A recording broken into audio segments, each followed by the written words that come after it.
प्रभु यीशु मसीह के नाम में आप सभी को शुभकामनाएं देता हूं। उन्होंने लोगों को देखकर बहुत सी बातें उपमा के रूप में बताईं। जैसे कि देखो, एक बीज बोने वाला बीज बोने के लिए बाहर गया। उसमें से कुछ बीज पत्थरीली जमीन पर गिरे, जहां ज्यादा मिट्टी नहीं थी और जहां उनकी जड़ें गहराई तक नहीं जा सकती थीं। वहां मिट्टी गहरी न होने के कारण वे बहुत जल्दी ही उग आईं, क्योंकि उन्हें तुरंत नमी मिल गई थी। लेकिन जब सूरज निकला और उसकी तेज धूप उन पर पड़ी, तो वे झुलस गईं और सूख गई, क्योंकि उनकी जड़ें गहरी नहीं थीं और उन्हें पर्याप्त पानी नहीं मिल पाया था। यीशु ने इस दृष्टांत का अर्थ मत्ती के 16वें अध्याय में विस्तार से बताया। यह उस व्यक्ति को दर्शाता है जो परमेश्वर के वचन को आनंद के साथ स्वीकार करता है, लेकिन उसकी जड़ें गहरी नहीं होती और वह परीक्षा या क्लेश आने पर तुरंत ठोकर खा जाता है। लेकिन उसमें जड़ न होने के कारण, यानी कि उसकी नींव गहरी और मजबूत न होने की वजह से, वह कुछ ही समय तक टिक पाता है, एक अल्पकालिक अवधि के लिए ही स्थिर रह पाता है। परंतु जब परमेश्वर के वचन के कारण, उसके सिद्धांतों और शिक्षाओं के पालन की वजह से कोई कष्ट, कठिनाई या उत्पीड़न आता है, कोई गंभीर परीक्षा या चुनौती सामने आती है, तो वह व्यक्ति तुरंत ही गिर जाता है, उसकी आस्था डगमगा जाती है और वह अपने मार्ग से विचलित हो जाता है। अभी के वचन में प्रभु यीशु मसीह ने बीज बोने वाले के बारे में एक बहुत ही सुंदर और गहन उपमा को अत्यंत प्रभावशाली तरीके से समझाया है। ब्रेक टाइम 0.5s यहाँ तक कि उनके अपने सेवक भी पूरी तरह से यह नहीं समझ पाए थे कि 30% फल लाना वास्तव में क्या अर्थ रखता है, 60% फल लाना क्या दर्शाता है और 100% फल लाना क्या है। ब्रेक टाइम 0.5s उन्होंने यह तो कहा कि हमें निश्चित रूप से फल लाना चाहिए, लेकिन असल में 30% फल लाना क्या है, 60% फल लाना क्या है और 100% फल लाना क्या है, इन सभी महत्वपूर्ण बातों के कुछ गहरे और अद्भुत रहस्य परमेश्वर ने स्वयं प्रकट किए हैं। ब्रेक टाइम 0.5s प्रभु यीशु मसीह ने अपने संपूर्ण शिक्षण काल में कुल मिलाकर 16 से 18 महत्वपूर्ण उपमाएं दी हैं। ब्रेक टाइम 0.5s अगर हम पवित्र बाइबल के यूहन्ना के सुसमाचार के 12वें अध्याय के 24वें से लेकर 25वें वचन तक ध्यानपूर्वक देखें, तो वहां हमें यह स्पष्ट रूप से देखने को मिलता है कि यीशु प्रभु ने कहा, मैं तुमसे सच कहता हूं। और प्रभु यीशु ने विस्तार से बताया कि असल में बीज का अर्थ क्या है और वचन का वास्तविक अर्थ क्या है। बीज ही वचन है और वचन ही बीज है। इसका क्या गहरा और महत्वपूर्ण अर्थ है। इसका महत्व यह है कि अनंत जीवन में प्रवेश करने के लिए यह धरती पर या फिर 60% फल लाने वाले कौन हैं और उनका क्या स्थान है और वे किस प्रकार से फल लाते हैं।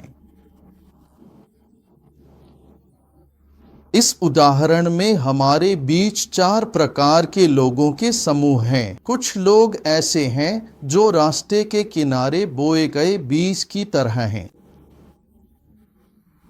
कुछ लोग पत्थरीली जमीन पर बोए गए हैं, तीसरे समूह के लोग कांटों के बीच बोए गए हैं और चौथा समूह अच्छे जमीन वाले हैं।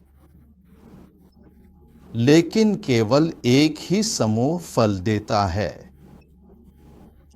वे कितना फल देते हैं? 30 गुना, 60 गुना, 100 गुना। आज भी हर एक के पास परमेश्वर का वचन किसी न किसी रूप में पहुंचता है। परमेश्वर का पवित्र वचन आपके पास टीवी के माध्यम से, यूट्यूब पर, सोशल मीडिया में और हर जगह परमेश्वर का वचन लगातार और व्यापक रूप से प्रचारित किया जा रहा है। कुछ लोग क्रूस के बारे में प्रचार कर रहे हैं। अगर कोई इस महत्वपूर्ण और अनमोल वचन को अनदेखा करता है तो फिलिप्पियों की पत्री 3 अध्याय के 20वें पद में क्या लिखा है? हमारी नागरिकता वास्तव में स्वर्ग में है। हम यहाँ ज्यादा समय तक बिल्कुल भी नहीं रह सकते। हमारा जीवन बहुत ही छोटा और क्षणभंगुर है। हमें यहाँ बहुत ही कम समय के लिए ही जीना है। आज हम मत्ती सुसमाचार के 13वें अध्याय को विस्तार से और गहराई से देख रहे हैं। वचन में लिखा है, जब कोई भी राज्य का वचन सुनता है और उसे समझता नहीं है तो वह बीज उसके पास गिरता है, लेकिन वह बीज उसके हृदय में बोया जाता है। जैसे ही वह सुनता है, चोर आकर उसे छीन ले जाता है और वह बीज निकाल कर ले जाता है। तब वे लोग क्या होते हैं? वे निष्फल हो जाते हैं।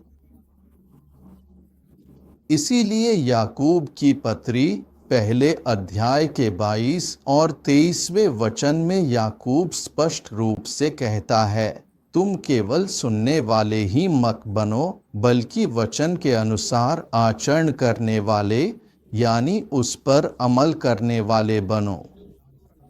जो व्यक्ति केवल सुनता है और उसके अनुसार बिल्कुल भी आचरण नहीं करता, वह उस मनुष्य के समान है जो आईने में अपना स्वाभाविक वास्तविक चेहरा देखता है और फिर उसे भूल जाता है। बहुत से लोगों के लिए सुसमाचार प्रकट हुआ है, लेकिन दुर्भाग्यवश बहुतों ने उसे पूरी तरह से तुच्छ समझा और उसकी उपेक्षा की।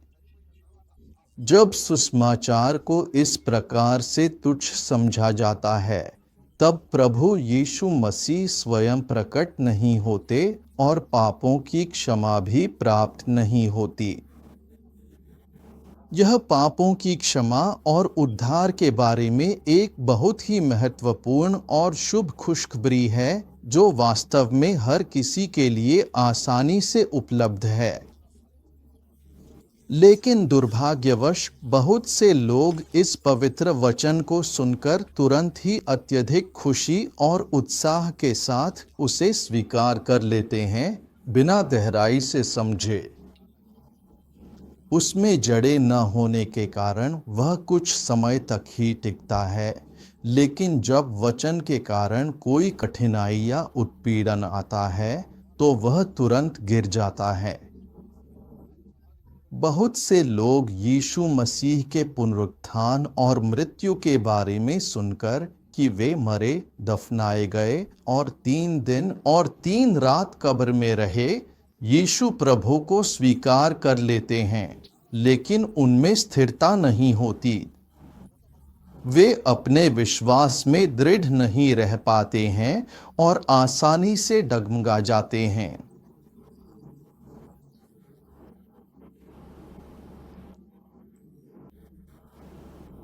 उनमें से एक और महत्वपूर्ण समूह है जो यीशु प्रभु के बारे में पहली बार सुनते हैं और वे खुशी खुशी पूरे मन से वचन को स्वीकार करते हैं, लेकिन उनमें टिके रहने की सामर्थ्य, दृढ़ता और शक्ति नहीं होती। वे न तो किसी और धर्म या किसी और देवता के पास जाने के लिए बिल्कुल भी तैयार होते हैं, न ही वे अपने माता पिता या परिवार के अत्यधिक दबाव के कारण यीशु को छोड़ने के लिए तैयार होते हैं। जब उनसे यह पूछा जाता है कि क्या वे किसी और धर्म या किसी अन्य देवता को मानेंगे, तो वे अपने माता पिता के सामने कसम खाते हैं कि वे यीशु को छोड़ देंगे। केवल तभी वे अपने परिवार में वापस आ सकते हैं या परिवार का एक अभिन्न हिस्सा बन सकते हैं। ऐसे कठिन समय में वे कहते हैं कि हमारा यीशु प्रभु से कोई संबंध नहीं है और अपने बड़ों के सामने यीशु प्रभु का पूरी तरह से इनकार करते हैं। जब कष्ट या परीक्षा आती है, जब बड़ी मुसीबतें आती हैं, तो वे यीशु प्रभु का तुरंत इनकार कर देते हैं। यह बहुत ही खतरनाक और गंभीर स्थिति है, क्योंकि वे अंत में सब कुछ खो बैठते हैं और बहुत कुछ गवा देते हैं। जो कोई मुझे लोगों के सामने स्वीकार करेगा, उसे मैं भी स्वर्ग में स्वीकार करूंगा। लेकिन जो कोई मुझे लोगों के सामने इनकार करेगा, उसे मैं भी स्वर्ग में इनकार करूंगा। यीशु प्रभु ने यही कहा। इसलिए इस संसार में हमें कभी भी यीशु प्रभु को छोड़ना नहीं चाहिए, बल्कि उन्हें मजबूती से थामे रहना चाहिए। कल जब वे पृथ्वी पर अपने महान स्वर्गदूतों की सेना के साथ आएंगे, तब वे सब कुछ खो देंगे। दूसरा समूह जिनके भीतर वचन बोया गया, लेकिन वे चट्टानी भूमि पर बोए गए थे, उनमें जड़ नहीं थी। इसलिए यीशु प्रभु के लिए जीना कभी कभी एक बड़ी चुनौती बन जाता है। हमें यीशु प्रभु के लिए जीना चाहिए या फिर उनके लिए मरना चाहिए। तो दूसरा समूह के लोग जो चट्टानी भूमि पर बोए गए थे, वे भी निष्फल हो गए। जैसे कि रास्ते के किनारे बोए गए बीज को चिड़िया खा जाती है, वैसे ही चट्टानी भूमि पर बोए गए लोग भी निष्फल हो जाते हैं। अब तीसरा समूह है।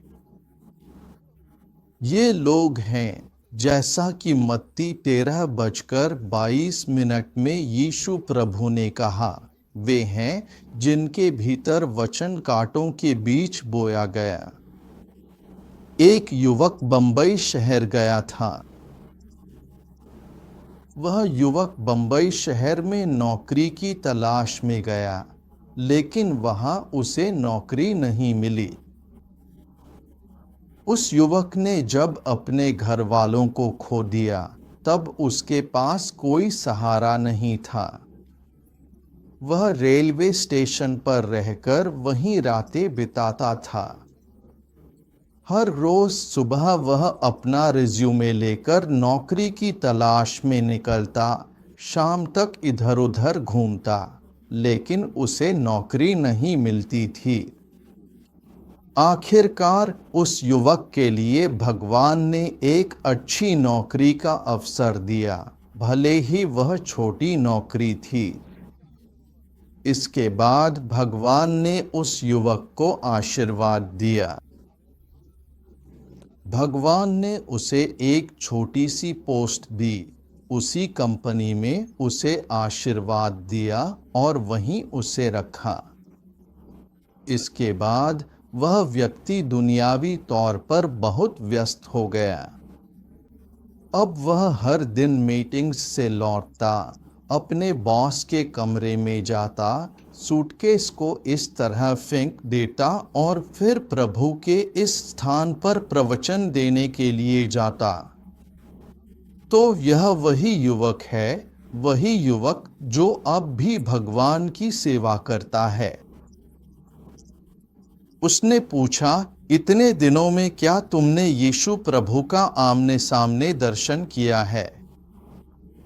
एक बार सोचो, यीशु प्रभु मेरे बारे में क्या कह रहे हैं? एक बार भगवान का सेवक, उन्होंने कहा, निश्चित रूप से जो कुछ भी यीशु प्रभु ने मेरे लिए रखा है, मैं उसे जानने के लिए बॉम्बे शहर गया। वहाँ रेलवे स्टेशन पर वह प्रार्थना कर रहा था। उस प्रार्थना को सुनते हुए मैं स्वर्ग से उतर आया और उसके मित्र के साथ उसकी प्रार्थना के लिए आया। लेकिन जब मैं स्वर्ग से आया, वह प्रार्थना किए बिना सो गया था। इस तरह वह सांसारिक और ऐश्वर्य के मोह में पड़कर धोखे और भ्रम में वह भगवान से दूर हो गया। भगवान का आशीर्वाद पाने के लिए अगर कोई भगवान के साथ संगति नहीं रखता, तो बहुत से लोग ऐसे ही हो जाते हैं, यानी वे निष्फल हो जाते हैं।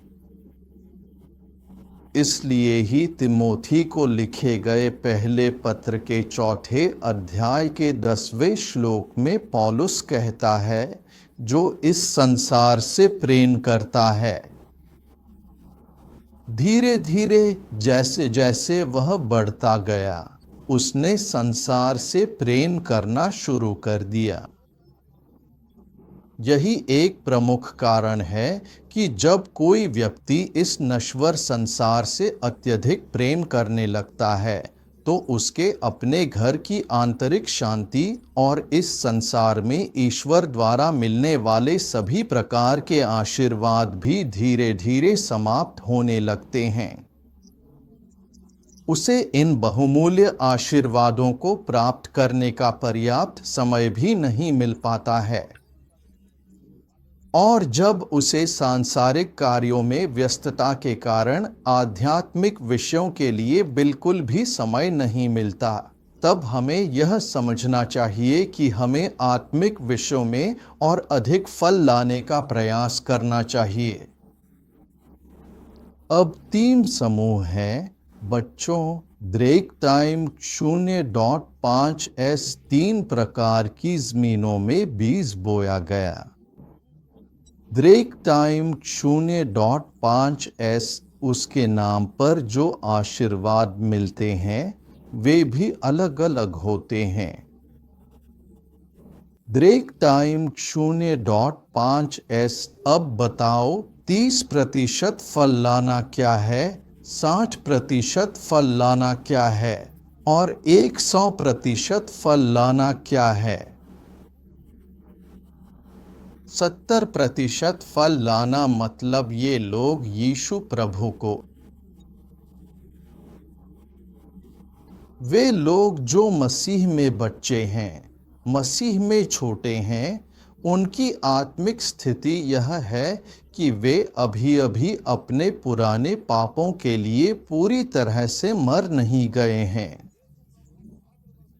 वे केवल उसके पवित्र नाम में पिता, पुत्र और पवित्र आत्मा के नाम को लेकर उसी स्थिति में बने हुए हैं। ऐसे लोगों को ही हम कहते हैं कि वे 30% फल लाए हैं, जो कि एक प्रारंभिक स्तर का फल है।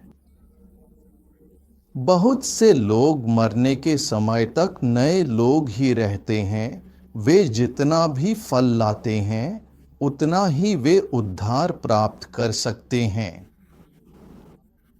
वे स्वर्ग में जाएंगे जहां 3 मंजिलों वाला एक बहुत बड़ा और भव्य नगर है। इस नगर में पहली मंजिल पर महिमा थोड़ी कम है, जो कि शुरुआती विश्वासियों के लिए है। 30% फल लाने वाले लोग, यानी जो यीशु प्रभु पर विश्वास करते हैं, वे 30% फल लाने वाले हैं। इसलिए उन्हें अलग से क्या कहते हैं? वे मसीह में छोटे बच्चे हैं, जो अभी आत्मिक रूप से विकसित हो रहे हैं। इसलिए छोटे बच्चों, उसके नाम के कारण तुम छोटे बच्चे हो। इसका मतलब है कि उनके पाप क्षमा कर दिए गए हैं, लेकिन उनकी उद्धार वहीं तक सीमित है। उनकी आत्मिक स्थिति भी वहीं तक है। वे बच्चे शैतान को पूरी तरह से पराजित नहीं कर सकते। वे शैतान के दूतों से प्रभावी ढंग से लड़ाई नहीं कर सकते। वे वचन का प्रचार नहीं कर सकते। वे चमत्कार नहीं कर सकते। वे संकेत और अद्भुत कार्य नहीं कर सकते। वे आत्मिक रूप से प्रकट नहीं हो सकते। वे चमत्कार नहीं कर सकते। वे संकेत नहीं कर सकते, चमत्कार नहीं कर सकते। वे आत्मिक युद्ध में सक्रिय रूप से भाग नहीं ले सकते। पिताओं, तुमने उस व्यक्ति को जाना है जो आदि से है, जो सृष्टि के आरंभ से ही विद्यमान है। तो तुम्हारे लिए वह कौन है? जो आदि से है वह पिता है, वह परमेश्वर है, वह सर्वशक्तिमान ईश्वर है। यीशु प्रभु आदि से है, वह अनादि काल से ही अस्तित्व में है। बीज यही है। हनोक ने परमेश्वर के साथ चला।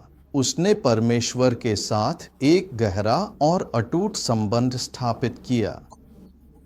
हनोक ने परमेश्वर के साथ आमने सामने चलने का बीज बोया।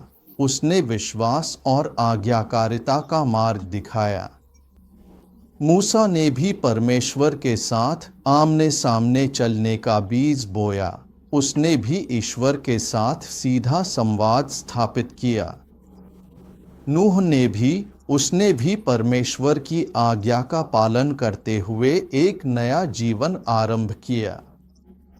इन लोगों का परमेश्वर के साथ जो संबंध था, उसी के अनुसार हम समझ सकते हैं कि उनकी भक्ति और समर्पण कितना गहरा था।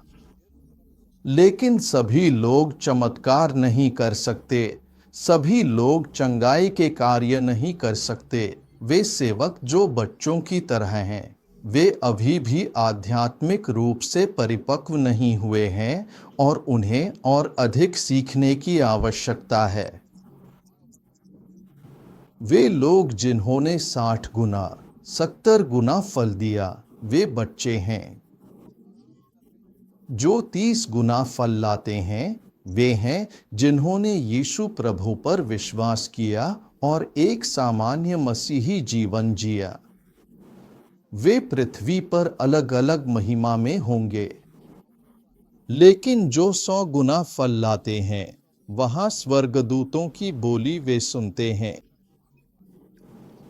ऐसे भक्त वे हैं जिन्होंने अपने प्रयासों और भक्ति के माध्यम से 100 गुना अधिक फल दिया है। ये ऐसे समर्पित भक्त हैं जो अपनी आध्यात्मिक यात्रा में बहुत आगे बढ़ चुके हैं और वे निश्चित रूप से तीसरी मंजिल पर होंगे, जो उनकी उच्च स्थिति और उपलब्धि को दर्शाता है।